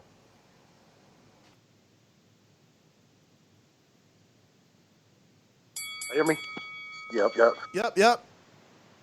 Hey, man, I'm at this point, man, I just want all these guys to just fight because I'm not finna be running around like some people talking about, oh, this, that, this. We just watched Shakur knock somebody out, and I'm hearing he might jump back in the ring, get another $500,000 before we even get crowds, and then come back with a crowd and get $1 million. So while a lot of people might be sitting around, Shakur probably make $2 million fighting through a pandemic. Bud made $8, $9, $10 million his last fight. He made $9, $10 with Amir Khan. He ain't hurting for money, so he can be patient. And Bob said it's looking like October. We already got Trump holding rallies with people in them. So when them people, the same person who just let Trump have 7,000 people sit side by side is the same people that will rent you out a venue. So Izzy might be getting some fights in Oklahoma because Oklahoma and Texas are pretty laxed on how they doing the crowds and the venues. They didn't say nothing about capacity. They didn't care. They let people sit side by side. So, and the Trump reelection is a Inc. It's a corporation. It's not a government run entity. So it's a private entity. So they rented it to a private entity and allowed them to fill it up. That's the same as if the commission clear you to fight in that state, you can do it. So we might be getting some bigger things than we think. And Jerry Jones got the perfect facility. If it's a place that hold 100,000, if you can only do 25, 50%, now that's 25. Cut it, Stone Bone. You need to get a stopwatch. I stay giving you more time because I genuinely like your calls, man. This is my caller of the year. I don't think I nominate him, but he will be getting my vote. I'm with you, and I think that the president chose Oklahoma because that's one of the states that had reported the fewest cases. Remember, even Izzy was telling us, like, yo, it ain't hit us like that, Ness. Over here, everything is normal. And even guys like Crawford said that in Nebraska, it wasn't as bad as here in the East. Like, in the East, we're getting off of lockdown. Okay, like I bring up Marshalls not because I went, but because my girl went, and she called me like, bro, I had my whole cart full, and then there's 40 people in front of me at the register, so she left the cart. And mind you, she had to wait in line to get in. So we are nowhere near back over here, but I get what he's saying. Like, you know, that actually, let's talk about, oh my God, we need to get off of this show. I'm telling you, I'm a talker. Yeah, I gotta hit the plug, bro. So we gotta pull the plug before that, or we gotta, I gotta hit the plug. The president thing, it was like he was supposed to have more people than that was supposed to be there, or rather, more people than showed up was allegedly supposed to be there. But that's another. They had a 20,000 plus arena ready. Yeah, and they expected to fill it up. Yeah, so it was only about 6,000, but that's still crazy. They expected more. Yeah. James Badell said, "Izzy getting a raisin brand?" That's right, Izzy. Izzy with the connect. He's the connect. We're going. I think they did. Oh my bad. Go ahead. Go ahead. What? No, I was just gonna say I think that Oklahoma's numbers finally did go up though. Oh really? Yeah. Unfortunately. John in Michigan. What up? Yo, can you hear me? Yep. Yeah, I honestly agree with you, Ness. I think we're gonna get some like C/B level type fighter. I wouldn't be surprised if we get Kid Chocolate in there or something like that, you know. But I honestly wouldn't be surprised if September is a possible date. I believe over here in Michigan they're allowing, you know, crowds in like sports stadiums, like race car tracks to be like filled, but like to a certain extent now. So I wouldn't be surprised if, you know, they try venturing out into a place that they could actually have an open roof and maybe try to fill it up like that. But honestly, I think, you know, Canelo, he's probably going to have to get his deal restructured to the point where they're putting on most of the money towards the back end of his fight so he could just get some fights out of him and try to produce some money for DAZN, and that's my call.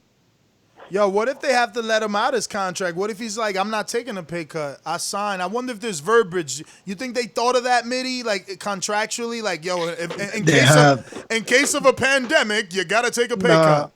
No, they haven't thought of things like that, I'm pretty sure. And like to get the deal restructured, he needs to be fully on board. I'm sure he can invoke like a break of contract, right? Exactly.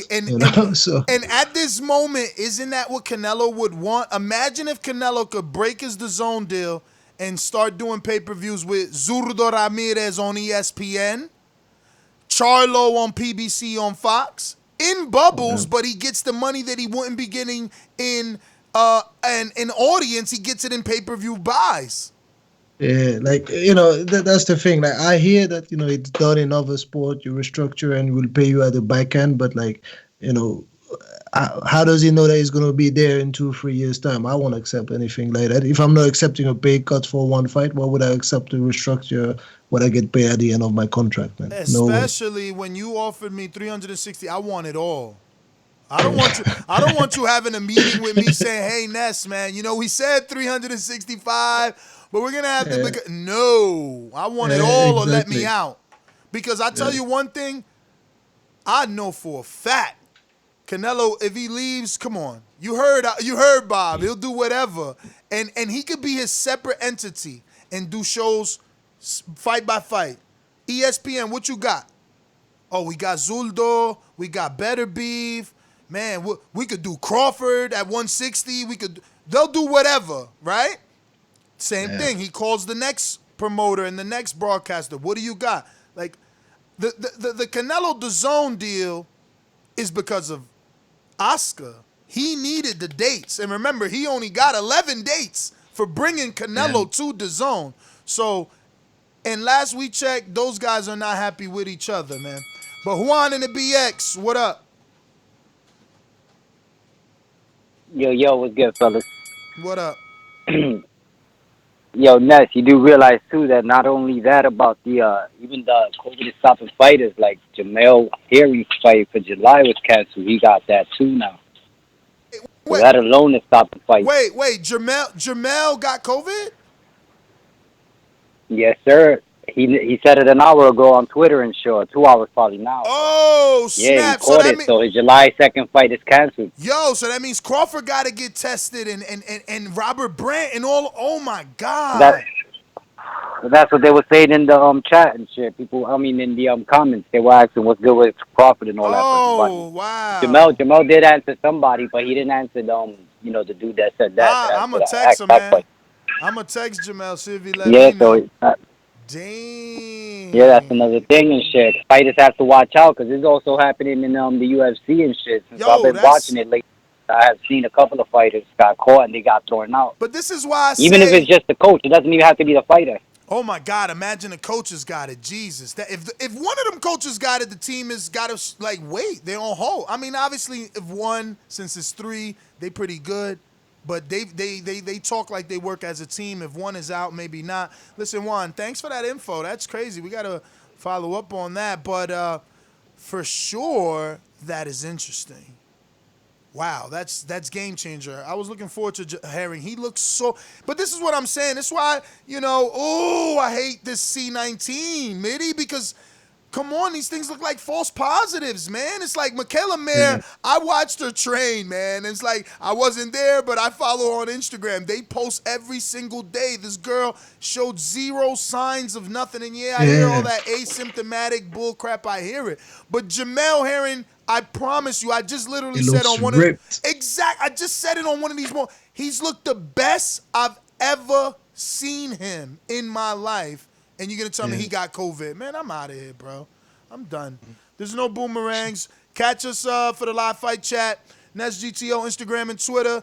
Appreciate everybody being here. Peace. All right. Peace, guys.